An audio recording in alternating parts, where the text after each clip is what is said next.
She's been called one of the most beautiful women in the world. But behind the glamour, the magazine covers, and the blockbuster films lies a story of resilience, reinvention, and quiet defiance against an industry obsessed with youth. This is the untold story of Monica Bellucci, model, actress, mother, and Italian icon. Monica Bellucci was born on September 30th, 1964, in the small town of Città di Castello in Italy's Umbria region. Raised in a working-class family, she grew up far from the glitz of Hollywood or the runways of Milan. As a teenager, Monica was drawn to law. She actually enrolled at the University of Perugia to study it. But fate had other plans. To pay for her studies, she began modeling part-time, and it didn't take long for agencies to notice her striking classical features. By her early 20s, modeling wasn't just paying the bills anymore, it had become her calling. She left law school behind and moved to Milan, then eventually to Paris to pursue fashion full-time. In Paris, Monica's career exploded. She walked runways for major fashion houses and appeared in campaigns for brands like Dolce & Gabbana and Dior. Her look, often described as timeless, almost sculptural,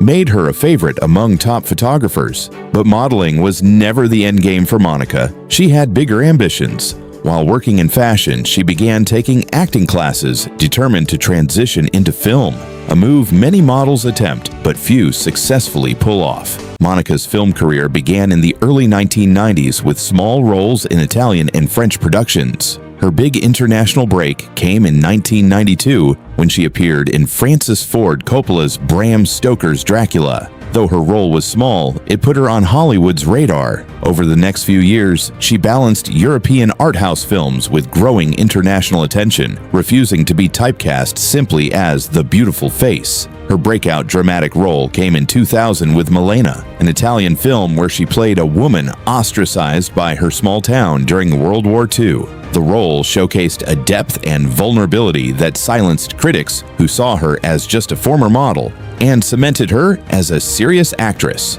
Monica's Hollywood presence grew steadily through the 2000s. She played the role of Persephone in The Matrix Reloaded and The Matrix Revolutions, introducing her to a massive global audience. She also took on one of her most challenging roles in 2004's The Passion of the Christ, playing Mary Magdalene, a performance that required immense emotional depth and again proved her range as an actress. In 2015, Monica made history by joining the James Bond franchise as a Bond girl in Spectre, at 50 years old, becoming the oldest actress to ever hold that role.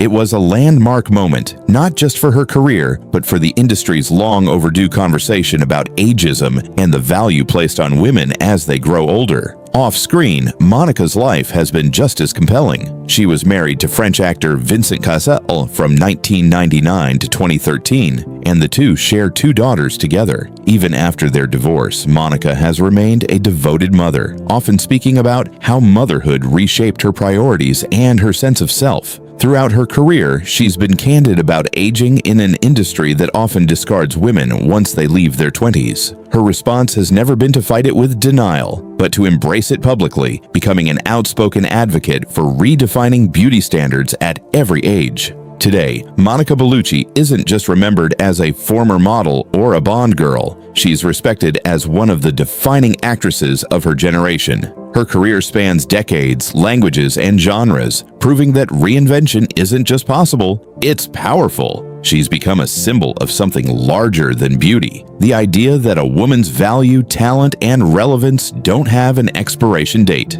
From a small Italian town to global stardom, Monica Bellucci's story is proof that true icons aren't made overnight. They're built through reinvention, resilience, and refusing to be defined by anyone else's expectations. If you enjoyed this story, let me know in the comments who you'd like to see covered next.